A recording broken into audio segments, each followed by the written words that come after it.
आज। आगे बढ़ते हैं, एंजल वन के नतीजों की बात करते हैं। नंबर्स कमज़ोर रहे हैं। तिमाही आधार पर कंपनी का रेवेन्यू करीब 17% घटा है, जबकि मार्जिन पर करीब 5% का दबाव है। नेट ब्रोकिंग रेवेन्यू में भी 10% की कमी आई है। हमारे साथ बातचीत करने के लिए एंजल वन के चेयरमैन और मैनेजिंग डायरेक्टर दिनेश ठक्कर जुड़े हैं। Dinesh ji, good morning. क्या ये माना जाए कि peak earnings are behind you और कुछ अब जो नए रेगुलेशंस हैं उनका इम्पैक्ट दिखना शुरू हुआ है, जो हमने पहले ही बात की थी वैसे इस बारे में? Good morning Anuj. First of all तो पीक रेवेन्यू के हिसाब से जब तक इंडिया का पूरा यूथ इक्विटी मार्केट में नहीं आता है तब तक तो पीक हम देखेंगे नहीं। बट रेगुलेटरी चेंजेस के हिसाब से जो भी इम्पैक्ट आता है आई would say that is temporary. जब तक ये कस्टमर बेस का फ्लो स्ट्रांग है तब तक मुझे नहीं लगता है कि कहाँ पर भी we are near to peak. So that is my observation that customer का inflow if you see for last quarter also has been like 40-45% का ग्रोथ है हमारे बेस पे। तो वो अगर फ्लो कंटिन्यू होगा, डिजिटल प्लेटफॉर्म में क्या होता है, एक बार खर्चा ले लिया प्लेटफॉर्म बनाने का तो जो एडिशनल क्लाइंट आएंगे उनका जो रेवेन्यू आएगा वो स्ट्रेट अवे बॉटम लाइन में आता है। और उसके बाद में जो रेवेन्यू का ग्रोथ और जो अपना ये पैट का ग्रोथ होता है, it is proportionate to customers that we acquire. So what I am seeing is that ये सब आने के बाद में सेबी रेगुलेशन और काफी चीजें हुई है ये क्वार्टर में।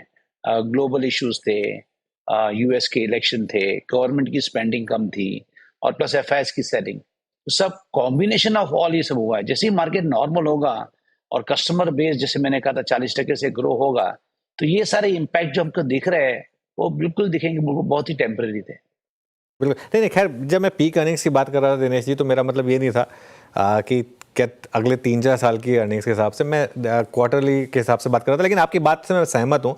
इक्विटी कल्ट अभी भी इंडिया में काफ़ी इंटैक्ट है और मार्केट में फेजेस आते रहते हैं। हमने तो काफ़ी ऐसे फेजेस देखे हैं। लेकिन मैं एक आपको हाईलाइट बताता हूँ। जेफरीज के नोट की बात करता हूँ मैं। वो ये कह रहे हैं कि इंडस्ट्री वाइड जो ऑप्शंस हैं उसमें 70% का डिक्लाइन आया जनवरी में वर्सेस नवंबर। अब कुछ तो इसमें मार्केट गिरी, उसका भी इम्पैक्ट है, सेंटिमेंट खराब हो गया है, और कुछ ऑब्वियसली जो वीकली ऑप्शंस पर सेबी की गाज गिरी उसका भी इम्पैक्ट है। तो इस सेगमेंट में क्या जितना आप एक्सपेक्ट कर रहे थे उससे ज्यादा डिक्लाइन आ रही है? इसकी बात कर लेते हैं।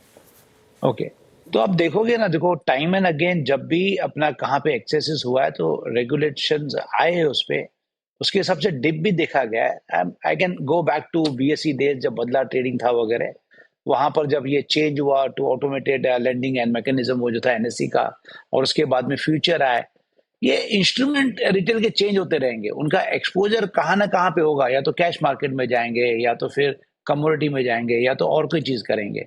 सो I am not very much disturb by fall in option volume. Option का टर्नओवर देखोगे ना वो शायद ज्यादा घटा है, बट आप प्रीमियम वैल्यू के हिसाब से देखोगे वो उसमें गिरावट कम है। नंबर ऑफ ऑर्डर देखोगे उसमें गिरावट कम है compare to turnover drop. So overall what we are seeing, हमने जो देखा है कि लगभग 11 से 12% का अपना ये ऑर्डर, नंबर ऑफ ऑर्डर में ड्रॉप हुआ कंपेयर टू लास्ट क्वार्टर।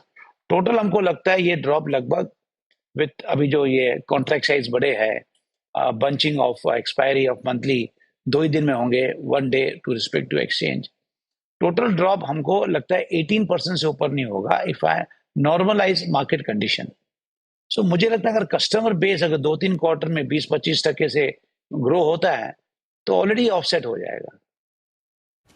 अच्छा दिनेश सर, ये एक चीज़ पूछूं आपसे, क्योंकि आपके पास सारे स्टैट्स होते हैं। वीकली के जाने के बाद जो क्लाइंट्स हैं, ट्रेडर्स हैं, वो मंथली पे कितना शिफ्ट हुए हैं? और दूसरी बात, क्या अभी जो आपने बात कही भी कि वो थोड़ा सा कमोडिटीज़ की तरफ शिफ्ट हो रहे हैं, ये इंस्टेंसेस हैं क्या स्टैट्स में आपके पास जो है? तो मोस्टली जो इक्विटी करेगा वो कमोडिटी नहीं करेगा, बिकॉज वो दोनों चीज समझना बिल्कुल अलग है। बट कुछ थोड़ा बहुत शिफ्ट होगा, बट इतना बड़ा जो बेस है इक्विटी का वो कमोडिटी में शिफ्ट नहीं हो सकता है। और दूसरा क्वेश्चन जो आपने कहा वीकली से मंथली, ये वीकली से मंथली क्या, मंथली के प्रीमियम बहुत हाई होते हैं तो शिफ्ट वैसे नहीं होगा। अभी आप देखोगे ज्यादातर शिफ्ट हो रहा है कि जो वीकली कर रहे थे एनएससी का मार्केट शेयर काफी बड़ा था तो वो शिफ्ट हो रहा है बीएसई सेंसेक्स में। तो जो निफ्टी में करते थे, फिन निफ्टी, बैंक निफ्टी, निफ्टी, उनके पास दो ऑप्शन है, या तो निफ्टी में अपने वॉल्यूम बढ़ा देवे या तो सेंसेक्स पे आ जाए। हमने हमने जो देखा है वो शिफ्ट सेंसेक्स की तरफ आ रहा है, और कोई वीकली अगर ऑप्शन आएगा तो वो शिफ्ट वीकली की तरफ जाएगा क्योंकि उनको प्रीमियम बहुत कम चाहिए। और दूसरा हम शिफ्ट देख रहे हैं, थोड़ा बहुत जो वॉल्यूम जा रहा है वो कैश सेगमेंट में जा रहा है, बट टू अर्ली, जैसे ये काफी 10-12 दिन ही हुए हैं, तो I would say by March end I would be able to give you a right insight. But मुझे क्या लगता है, जो रिटेल इन्वेस्टर मार्केट में आता है ना, वो कुछ ना कुछ इंस्ट्रूमेंट ढूंढेगा जो उसको सूट होगा और उसके वॉल्यूम वहां पे शिफ्ट होंगे। अभी प्रेजेंट मार्केट की कंडीशन अच्छे नहीं है, तो साइड लाइन्स पे खड़ा है, उनको मार्केट समझ में नहीं आ रहा है, ये चेंजेस समझ में नहीं आ रहा है, तो हो सकता है कि उसको 1-2 वीक और लगेंगे और उनका एक्सपोजर दिखेगा। जो एक कॉन्ट्रैक्ट करते थे, उनका एक्सपोजर कहाँ पे जाने वाला है। अच्छा सर, ये आपने प्राइस हाइक्स भी लिए थे, क्या अभी ज़रूरत पड़ेगी प्राइस हाइक्स की? और इनफैक्ट आपको भी या फिर इंडस्ट्री को पूरी? देखो, इंडस्ट्री में जो डिजिटल प्लेयर है ना, उनके पास वॉल्यूम काफी अच्छे हैं, तो उनका जो अपना ये प्लेटफॉर्म बिल्ड करने का जो कॉस्ट है वो ले चुके हैं। अब जो वन टाइम ये ड्रॉप है, अगर कस्टमर बेस मैंने कहा जैसे 40% से ग्रो हो रहा है, जब डिजिटल प्लेयर का ग्रोथ 35 से 45% है, तो उनके लिए कोई प्रॉब्लम नहीं है। आई डोंट थिंक उनको कोई प्राइस हाइक लेने की जरूरत है। बाकी जो ट्रेडिशनल मॉडल थे, या तो जिनका कॉस्ट बढ़ता है ट्रेडिंग वॉल्यूम बढ़ने के हिसाब से, फिजिकल मॉडल है वगैरह, उनको दिक्कत होगी। बट डिजिटल ब्रोकर्स को मुझे लगता नहीं है कि उनको कोई जरूरत है कि प्राइस हाइक करे।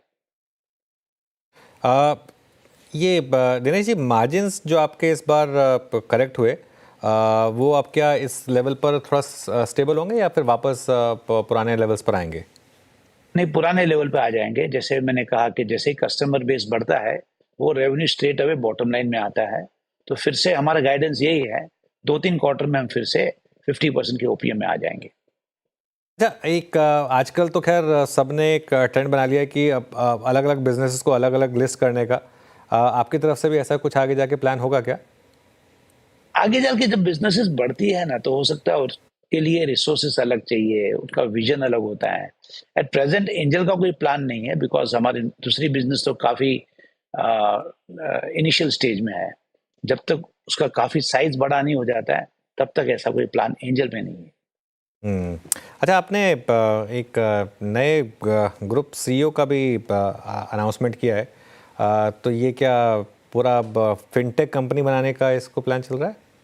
या डेफिनेटली, यानी कि जो भी हमने स्टेप्स लिया हुआ है ये लास्ट 2-3 साल में, कि टोटल कैसे प्लेटफॉर्म कंपनी बने, और प्लेटफॉर्म कंपनी के लिए जो भी रिसोर्सेज चाहिए, लास्ट के आप जितने भी रिक्रूटमेंट देखोगे हमारे, बेस्ट ऑफ प्रोडक्ट टेक्नोलॉजी, अभी हमको इंट्रोड्यूस करना है how to use artificial intelligence and all that. तो इसीलिए पूरा फोकस यही है, न कि खाली फिनटेक कंपनी बनाना है, बट ऐसा प्लेटफॉर्म बनाना है जो इन्वेस्टर को हेल्प करे उनके डिसीजंस में, उनके एडवाइजरी सर्विसेज में, उनके लिए क्या क्या जरूरी है लाइफ में। तो आप देखोगे जो भी कस्टमर हमारे प्लेटफॉर्म पे आ रहे हैं, उनकी एज 26-27 है, यानी कि मैं समझ रहा हूँ 1-2 साल से कहाँ ना कहाँ उनका रिलेशन मनी से हुआ है, बट उनको फाइनेंस कैसे हैंडल करना है, उसका जो इंटेलिजेंस बिल्ड करना है, that we are trying to build in our app. Dinesh ji, शुक्रिया आज हमारे साथ जुड़ने के लिए और हमसे थैंक बात यू। करने के लिए। आपको ऑल द बेस्ट अगले कुछ थैंक यू। क्वार्टर्स के लिए। थैंक